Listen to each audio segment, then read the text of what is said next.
Assalamualaikum warahmatullahi wabarakatuh. Saya Fahri Edi Tanjung, calon guru penggerak Angkatan 10 Kabupaten Labuhan Batu Utara.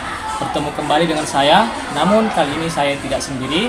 Saya ditemani oleh rekan saya, yakni Bapak Damson Silaban, sebagai guru IPS di SMP Negeri 1 Aik Natas.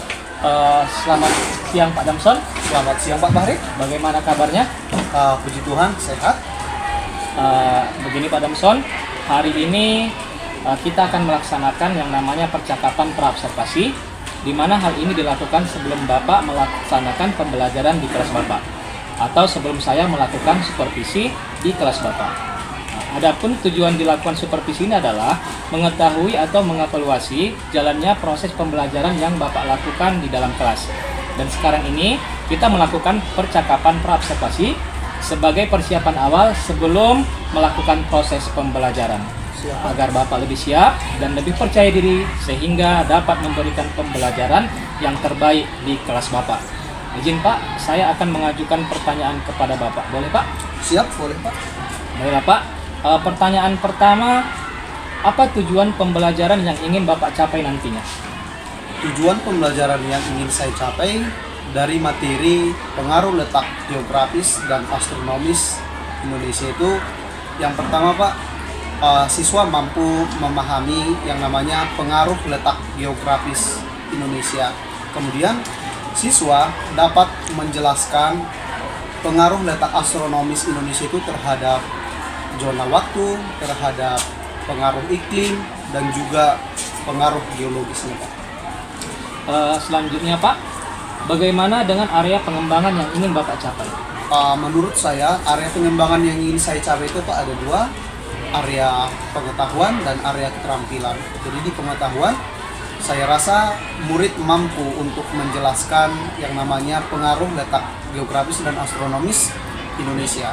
Kemudian untuk keterampilan, siswa nanti mampu menunjukkan yang namanya praktik ataupun simulasi melalui alat peraga yang saya berikan nanti kepada siswa tentang pengaruh yang namanya letak astronomis terhadap siang dan malam di Indonesia ataupun pengaruh waktu. Kira-kira seperti itu Pak. Jadi area pengembangan yang Bapak lakukan yang saya garis bawahi adalah pengetahuan dan keterampilan. Bagaimana rancangan pembelajaran yang ingin Bapak terapkan nantinya? Mungkin strategi, model, dan juga metode pembelajaran. Siap Pak. Jadi menurut saya nanti saya akan menampilkan yang namanya metode pembelajaran PBL, Problem Based Learning. Jadi saya nanti menimbulkan yang namanya masalah-masalah yang ingin dijawab ataupun diselesaikan oleh si murid. Kemudian kalau dari yang namanya strategi, saya akan mengembangkan yang namanya metode diskusi dan juga metode demonstrasi. Saya nanti akan mempraktikkan yang namanya peredaran bumi itu apa pengaruhnya nanti. Kemudian di diskusi itu nanti saya timbulkan masalah-masalah yang mau didiskusikan oleh si murid saya. Pak, tadi saya sudah mendengarkan strategi, model, dan juga metode Bapak menerapkan, yaitu problem based learning, kemudian metode diskusi dan demonstrasi. Nah, selanjutnya Pak, bagaimana dengan media pembelajaran yang Bapak buat? Saya pikir sesuai dengan perkembangan zaman, saya buat metode-metode yang inovatif. Jadi saya akan membuat nanti media-medianya berupa video dan juga berupa PPT ataupun Canva yang nantinya lebih mudah dimengerti oleh si murid. Kira-kira kapan Bapak akan melaksanakan pembelajaran? Saya kira kebetulan saya masuk di kelas saya pada hari Selasa tanggal 23 Juli 2024 pada les pertama. Les pertama ya Pak ya. Baiklah Pak, seperti yang Bapak sampaikan pelaksanaan pembelajaran Bapak, nanti saya akan datang ke kelas Bapak untuk melakukan observasi. Saya akan mencatat dan menilai dari pembelajaran yang Bapak lakukan nantinya. Selanjutnya, setelah melaksanakan proses pembelajaran, saya juga nantinya akan melakukan percakapan pasca observasi dengan Bapak dan dihadiri oleh pendamping individu saya. Apakah Bapak bersedia? Siap, saya bersedia. Saya tunggu kehadiran Bapak di kelas saya dan saya tunggu PI Bapak untuk melakukan wawancara. Terima kasih Pak atas waktunya. Sampai jumpa di supervisi pada minggu depan. Terima kasih. Siap Pak, terima kasih. Oke, bagaimana kabarnya hari ini? Oke, hari ini kita jumpa lagi di pelajaran IPS dengan topik yang di depan. Tapi sebelum kita memasuki pelajaran kita, ketua kelas silakan pimpin dengan doa. Sebelum kita belajar, mari kita berdoa. Berdoa masing-masing. Doa dimulai.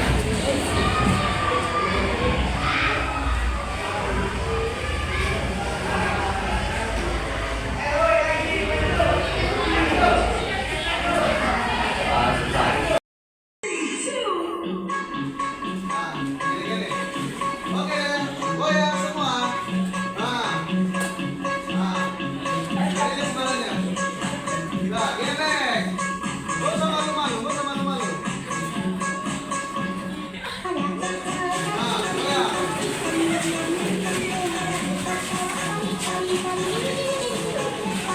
Oke.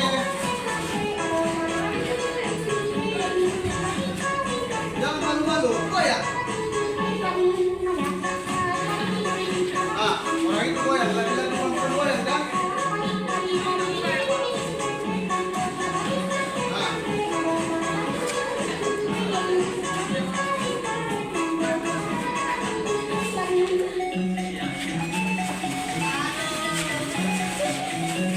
Oke, jadi ini materi kita inilah materi kita yang pertama di kelas 8. Oke, jadi hari ini kelasnya cukup tidak seperti biasanya. Kenapa dengan pikirnya? Kenapa dengan pikirnya hari ini? Kenapa tidak semestinya? Siapa pikir hari ini? Oke, nanti Bapak istirahat, kontrol kembali, harus sudah bersih. Kemudian anak-anak kami yang tidak hadir ada ya. Oke, supaya menjaga absensinya, rajin-rajinlah datang ke sekolah, ya kan? Kecuali tidak bisa ditindak. Oke anak-anak, di sini di pembelajaran pengaruh letak geografis dan astronomis Indonesia ini ada beberapa hal yang perlu dan mengapa kita perlu mempelajari ini, ya. Jadi kita adalah warga negara Indonesia yang harus mengetahui yang namanya situasi dan kondisi negara kita tercinta, ya kan? Nanti kita masuk ke pelajaran materi Asia dunia, tapi kita Indonesia aja belum mengerti kan gitu. Jadi dimulai dari Indonesianya, biar kamu makin cinta dengan negara kita. Oke, kemudian ada dia yang namanya tujuan pembelajaran kita. Ini dia tujuan pembelajaran kita. Yang pertama, mampu menjelaskan bagaimana letak geografis yang mempengaruhi iklim, cuaca, dan Oke. Dan yang keduanya, memahami hubungan antara letak astronomis dengan terjadinya berbagai fenomena alam seperti pergantian musim, siang dan malam, serta perbedaan waktu. Sudah tahu kan? Perbedaan antara siang dan malam.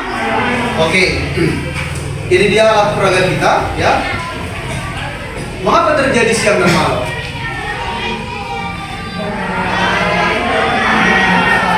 Karena oke, satu orang silakan sini. Ya, pegang mulai. Oke, ini dia simulasi bumi. Oke, pegang. Ini dia namanya kutub utara. Berarti dia. Ini dia selatan di bawah. Oke. Jadi di sini timur di sebelah sana. Terbitnya matahari. Oke. Jadi kamu dari sebelah sini pegang. Jadi sistemnya matahari itu seperti ini. Dia itu dari sebelah ke atas sini. Dan bumi berotasi mengelilingi matahari. Oke, bumi berotasi mengelilingi matahari. Ingat, kalau bumi berotasi maksudnya adalah bumi berputar. Tapi kalau bumi mengelilingi yang namanya matahari disebut dengan berevolusi. Jelas? Kalau dia berputar namanya rotasi. Kalau dia mengelilingi matahari namanya revolusi. Oke, kalau dia rotasi 24 jam. Sudah? Makanya 12 jam siang, 12 jam malam. Kalau dia berevolusi 1 tahun, 365 hari. Oke, ini misalnya ya. Ini misalnya. Ketika bumi bagian timur terpapar sinar matahari, oke, perhatikan. Tembus nggak sinar mataharinya ke barat? Tidak kan? Jadi dari sini, ketika bumi bagian timur mendapatkan sinar penuh, bagian baratnya malam. Sudah? Kemudian sekarang jam 8. Sudah? Asia atau Indonesia di bagian bumi bagian timur. Berarti di bagian bumi timur. Amerika di bagian bumi barat. Sudah? Jadi kalau kita di garis ekuator atau ini namanya garis khatulistiwa, ingat, kalau dia yang seperti ini garis khatulistiwa. Kalau di sini Indonesia di garis khatulistiwa bagian timur, jadi negara yang di bagian garis khatulistiwa di sebelah barat, perbedaan waktunya adalah 12 jam. Jadi kalau kamu pergi ke Amerika, jarak tempuhnya 12 jam, berarti kamu nyampe besok pagi ya, atau nanti malam jam 8 atau pagi? Jam 8 pagi atau malam? Pagi. Di tanggal yang sama. Tanggal berapa sekarang? 23 ya. Jadi kalau kamu berangkat sekarang pakai jet pribadi misalnya ke Amerika dengan jarak tempuh 12 jam, kamu nyampe di Amerika itu jam 8 tanggal 23 pagi. Tapi kalau orang Amerika datang ke Indonesia terbang 12 jam ya, tanggalnya sudah jadi dua tanggal dia dilewati. Karena perbedaan, kita lebih cepat 12 jam dari Amerika, orang ini tertinggal 12 jam. Jadi ingat, fenomena garis ekuator ataupun garis lintang menciptakan yang namanya perbedaan waktu dan perbedaan Oke, jelas? Jelas? Oke, kita lihat contoh lain dari yang namanya simulasi bumi. Ya, ingat. Di sini dia mana posisi Indonesia? Posisi Indonesianya ini. Nah, posisi Indonesianya ini. Sudah? Posisi Indonesianya baik. Jadi mataharinya dari sini. Sudah? Timur, barat. Itulah dia Amerika yang di sana, yang hijau. Sudah? Nanti fenomenanya, kalau dia yang namanya semakin menguning, berarti dia dataran tinggi. Semakin dia merah, berarti dia adalah dataran yang bisa dipengaruhi oleh cuaca ataupun yang namanya relief permukaan yang sangat tinggi. Oke, perhatikan. Ini tadi dia yang namanya kutub utara. Kalau ini namanya garis bujur. Yang dari atas namanya garis bujur. Sudah? Bujur ini membedakan antara barat dan timur. Ini barat, ini timur. Bujur ini membagi yang namanya garis barat dan timur. Sudah? Kalau ini namanya garis lintang.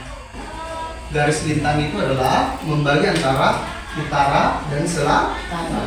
Sudah? Ingat. Kalau dia yang namanya garis bujur, inilah yang namanya membagi waktu. Ingat, membagi waktu. Kalau dia yang namanya garis lintang, ini dia namanya membagi musim. Oke, perhatikan. Ini dia garis lintang. Garis titik tengah atau ekuator ya. Dipotong ke Indonesia. Oke, jadi di sini yang memotong Indonesia ini, setiap yang terkena garis khatulistiwa yang ini itu adalah iklimnya adalah tropis. Tahu tropis?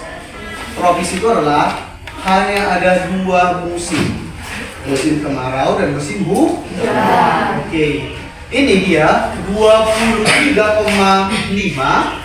Ini dia masuk ke subtropis. Subtropis itu adalah ada 4 musim. Ini dia iklim sedang. Iklim sedang adalah peralihan antara subtropis dengan iklim sedang. Jadi dia sedang ini ada dia 6 musim. Ada dia 6 musim. Baru di terakhir adalah iklim kutub. 66,5 sampai 90 derajat itu adalah iklim kutub. Iklim kutub itu maksudnya adalah di sana itu tidak ada kehidupan. Kalau dia di selatan, semakin ke selatan makin dingin. Karena tidak terkena matahari. Seperti tadi sinar ini misalnya, ya. Ini sinar. Kena nggak kutubnya utara? Kena nggak yang di bawah? Nah, karena gini dia kan. Ini tidak kena, ini tidak kena. Makanya di sana itu adalah es. Jelas? Oke. Kemudian kita buatkan contohnya. Di sini kita masuk ke letak Indonesia ya. Masuk ke letak Indonesia. Oke, letak Indonesia di mana? Secara astronomis. Astronomis maksudnya adalah penampakan berdasarkan garis lintang dan garis bulan. Oke, kita hitung ya. Contoh. Jadi dari sini bisa nanti kita hitung yang namanya bagaimana penghitungan yang namanya waktu dan yang namanya penghitungan jarak tempuh. Jelas ya? Di sini letak Indonesia itu adalah 6 derajat lintang utara sampai 11 derajat lintang selatan dan 95 derajat bujur timur sampai 141 derajat bujur timur. Oke. Mataharinya kecil apa enggak? Hah? Kecil apa enggak? Oke. Skip, udah. Udah, tar dulu ya. Jadi ingat, kenapa nampaknya sangat kecil?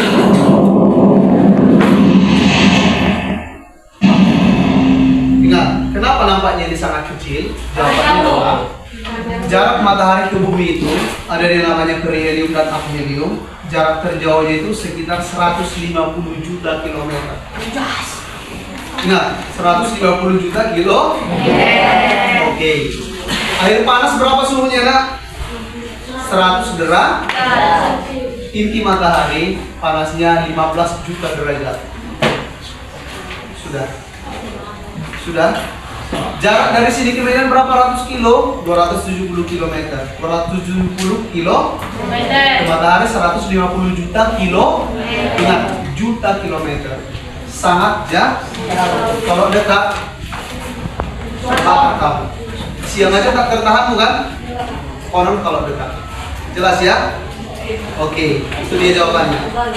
Itu dia tata surya yang lain ya. Di samping bumi ada dia Mars. Itu yang samping sana, yang kecil. Oke. Mengapa dapat perbedaan waktu? Bagi yang D, bagaimana dampak perbedaan waktu bagi masyarakat Indonesia? Oke, itu dia. Halaman 1. Oke, lihat. Mengapa dapat terjadi perbedaan waktu masyarakat Indonesia? Itu dia yang kalian diskusi. Oke. Ada dia keterangannya di situ. Kalau di Aceh pukul 6, di Bali pukul 7, di Papua pukul 8. Beda 2. Kenapa? Karena orang ini duluan 2 jam daripada di sini. Jelas ya? Nah, begitu dia.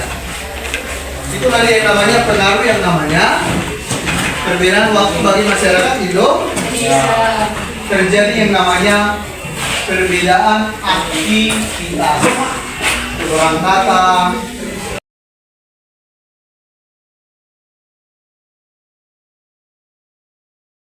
Cara paling lutung, saya akan menanyakan 3 pembagian zona waktu. 3 pembagian zona waktu yang di Indonesia, apa aja itu? 3 pembagian zona waktu itu adalah WIB, WITA, dan WIB. Oke, apa kepanjangannya? WIB adalah waktu Indonesia bagian Barat. Oke, WITA waktu Indonesia bagian tengah bagian tengah, dan WIB waktu bagian timur. Oke, kembalikan. Apakah Anda sudah puas dengan jawaban kelompok kami? Coba tanya. Puas. Siap, terima kasih. Nah, oke. Baru ada lagi kawan yang mau bertanya, silakan.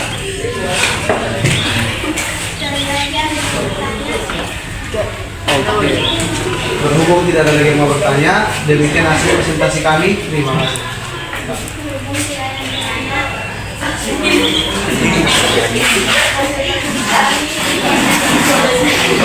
Oke, tepuk tangan buat teman saya yang maju ke depan.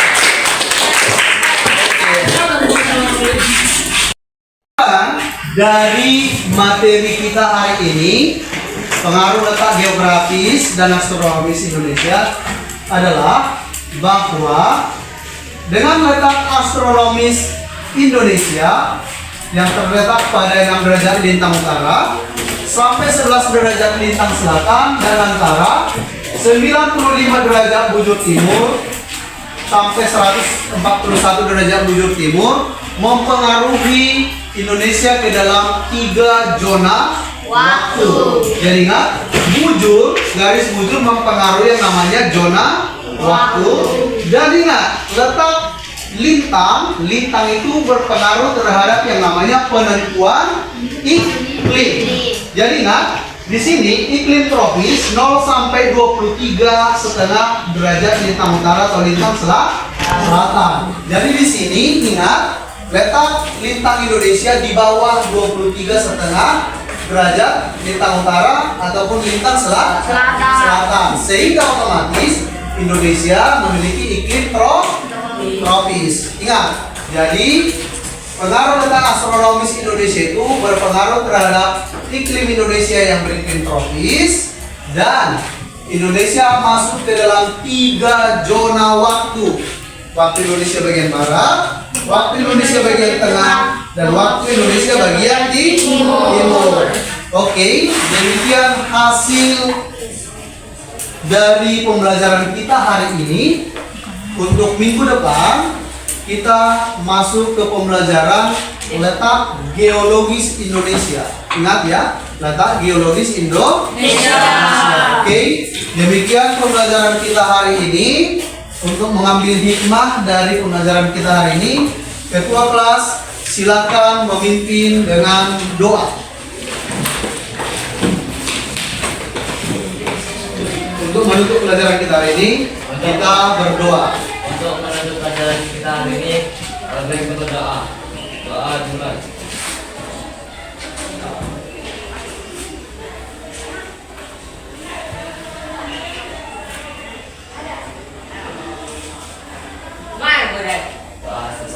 Oke, demikian pembelajaran kita hari ini. Sampai jumpa di minggu depan. Terima kasih.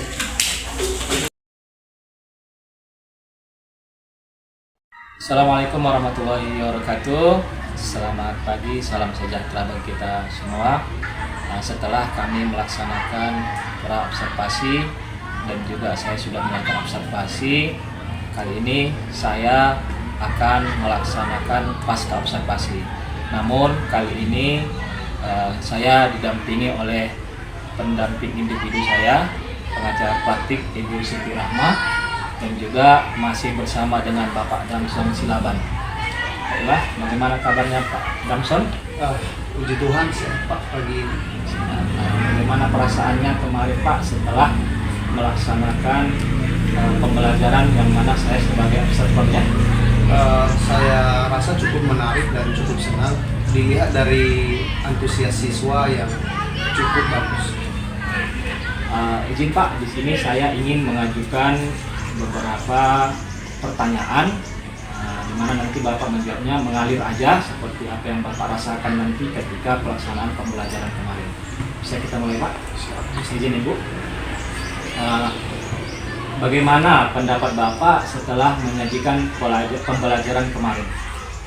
Pendapat saya setelah melakukan pembelajaran kemarin, ada perkembangan yang cukup bagus dari para murid kita, di mana mereka lebih antusias dengan media pembelajaran yang menarik di dalam kelas.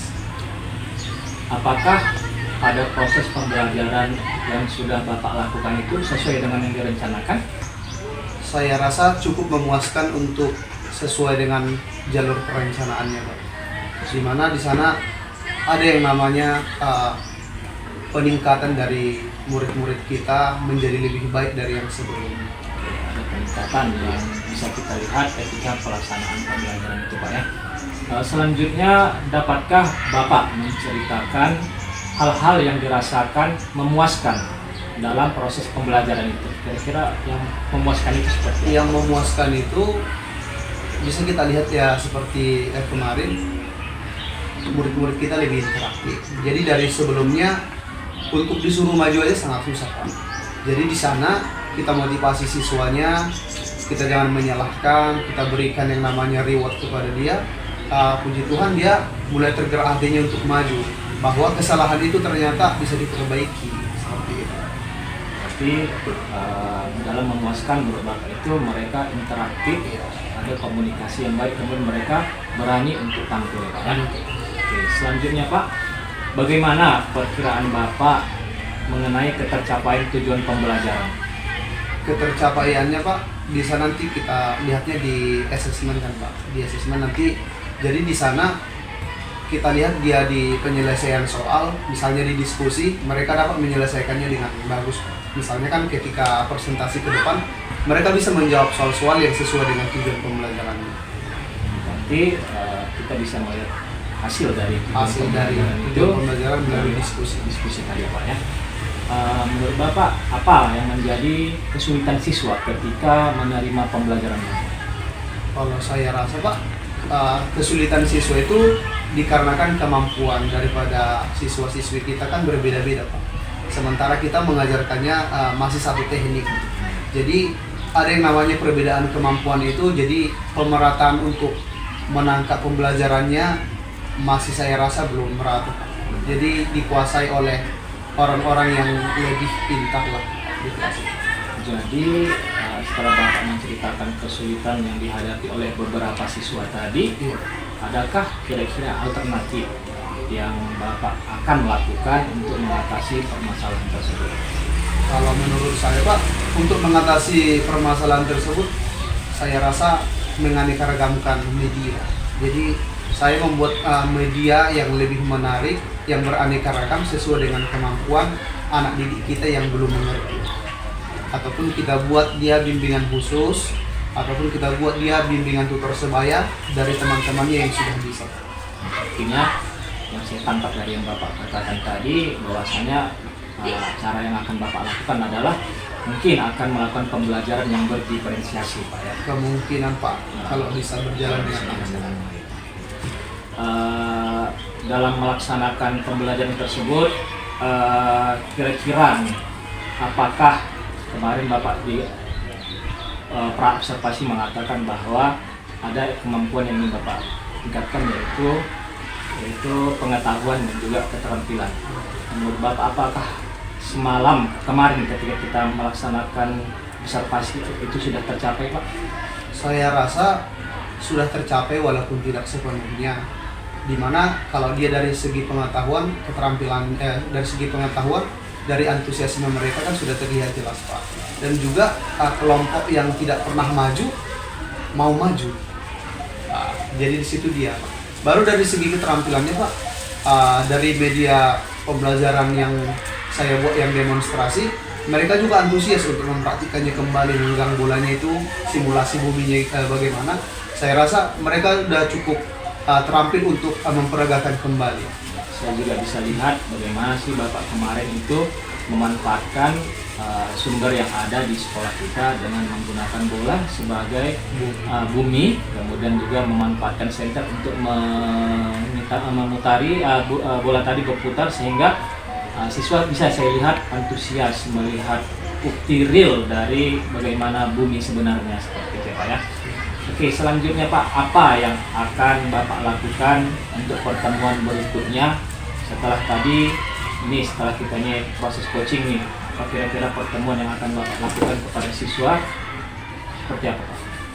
Kalau ke depannya, Pak, saya akan membuat yang namanya asesmen diagnostik awal supaya yang mampu, hampir mampu, dan yang belum mampu. Jadi nanti pembelajarannya dengan pembagian ini, pengklasifikasian ini, nantinya anak didik kita lebih gampang untuk diarahkan. Saya rasa seperti itu.